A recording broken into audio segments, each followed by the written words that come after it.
안녕하십니까. 하남교회 윤길주 목사입니다. 코로나 바이러스로 인한 혼란이 조금씩 가라앉고 있습니다. 그러나 여전히 어려움이 있기 때문에 주의하고 삼가하는 모습을 보여야 되겠습니다. 손을 깨끗이 씻고 마스크를 착용하는 등의 예방법을 사용하면서 바이러스 확산을 막는 일에 성도들이 함께 참여해야 되겠습니다. 여러 가지 불편함과 어려움이 많습니다만은 불평하고 비난하기보다는 정부가 하는 여러 가지 일들에 협조하면서 이 어려운 때를 빨리 극복해 나갈 수 있도록 우리의 마음을 모아야 되겠습니다.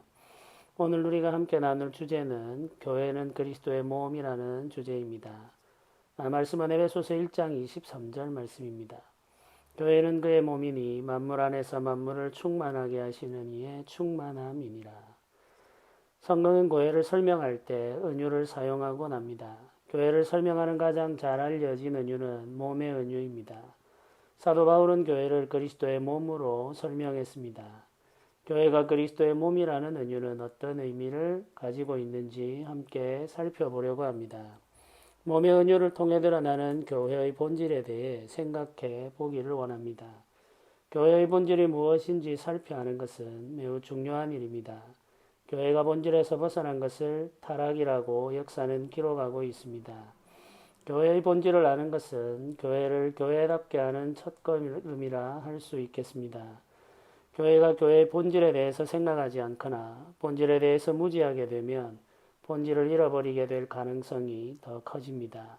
그래서 우리는 늘 항상 교회의 본질에 대해서 이야기하고 생각하는 습관을 가져야 하며 우리가 세워가는 교회의 모습이 성경이 말하고 가르치는 교회의 본질과 얼마나 닮아 있는지도 묵상하며 생각해야만 합니다. 몸의 은유가 가지고 있는 첫 번째 의미는 교회는 여러 지체가 연합해 하나의 몸을 이룬 유기적 공동체라는 것입니다. 사람의 몸은 여러 지체와 기관으로 이루어져 있습니다. 각 지체와 기관은 중요성에 있어 차이가 있고 기능적인 면에서도 다릅니다.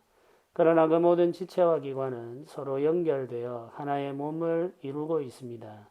성경은 이를 연합이라는 말로 설명합니다. 교회는 믿는 사람들의 모임입니다. 그러나 단순한 사람들의 모임을 넘어 성령으로 연합된 하나의 몸이 된다는 사실을 기억해야 됩니다. 우리 몸의 각 지체와 기관이 세포와 혈관으로 연결되어 있듯이 교회를 구성하는 성도들은 성령으로 연합되어 있습니다. 교회의 연합과 일치를 깨뜨리는 것은 매우 심각한 죄입니다. 교회가 스스로 나누어져 다투는 것을 심심치 않게 볼 수 있습니다. 진영을 나누어 다투는 것이 일상이 된 교회들도 현실 속에 존재합니다. 고린도 교회 역시 그런 교회였습니다. 사도 바울은 고린도 교회를 향해 경고하기를 너희는 너희가 하나님의 성전인 것과 하나님의 성령이 너희 안에 계시는 것을 알지 못하느냐. 누구든지 하나님의 교회를 성전을 더럽히면 하나님이 그 사람을 멸하시리라. 고린도전서 3장 16절과 17절 말씀입니다. 이 말씀에서 하나님의 성전을 더럽히면이라고 말하는 이 더럽힌다라는 말은 깨뜨린다 혹은 파괴한다라는 말로 번역할 수 있습니다.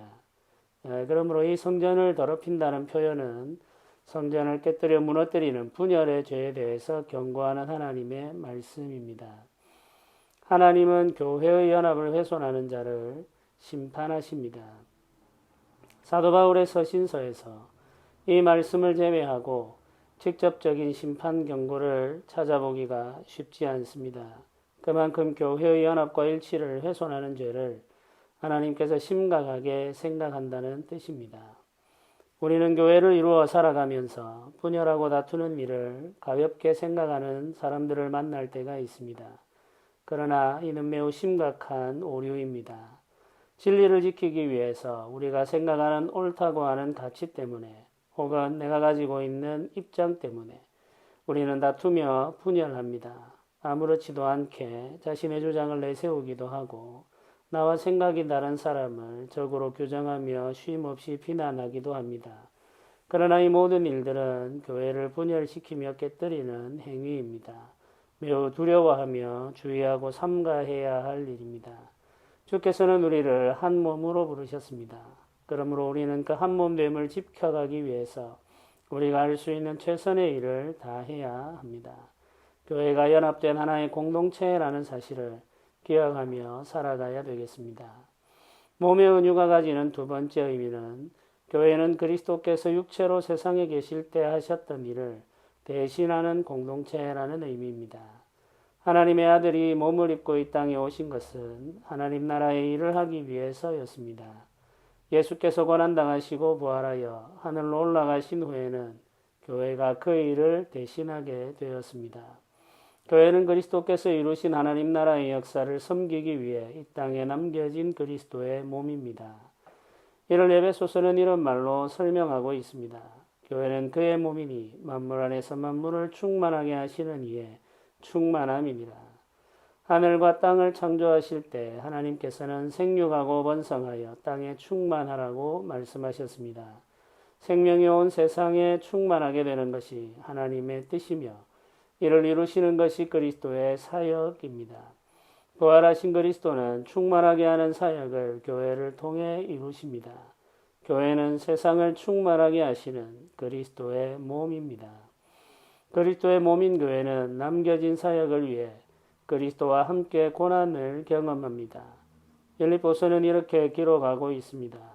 그리스도를 위하여 너희에게 은혜를 주신 것은 다만 그를 믿을 뿐 아니라 또한 그를 위하여 고난도 받게 하려 하심이니라.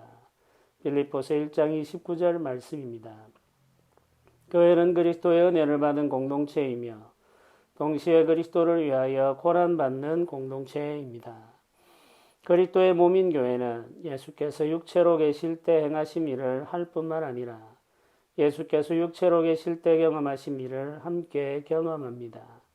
예수께서 행하신 일은 하나님 나라 사역이며 그 사역을 하시면서 예수께서 경험하신 일은 고난입니다. 고난은 예수께서 하나님의 뜻을 이루어가는 방법이었습니다. 교회는 그리스도의 몸으로 이 땅에 남겨져 있습니다. 주께서 이미 구원하신 교회를 이 세상에 남겨두신 것은 그리스도께서 남겨두신 구속의 역사를 이루게 하기 위해서입니다.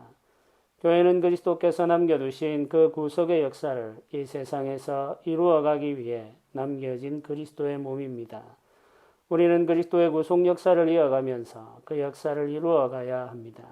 그 역사를 이루어가는 방법은 그리스도께서 사용하신 방법과 같아야 합니다. 주께서 고난을 통하여 그 구원의 역사를 이루신 것처럼 교회 역시 고난의 과정 속에서 구원의 역사를 섬겨가야 되겠습니다.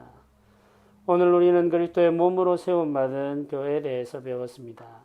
우리가 그 몸의 한 지체와 부분으로 세워져 간다는 사실을 기억하면서 그리스도의 몸된 교회를 일으켜가는 일에 우리가 가지고 있는 모든 힘을 사용할 수 있기를 기도해야 되겠습니다.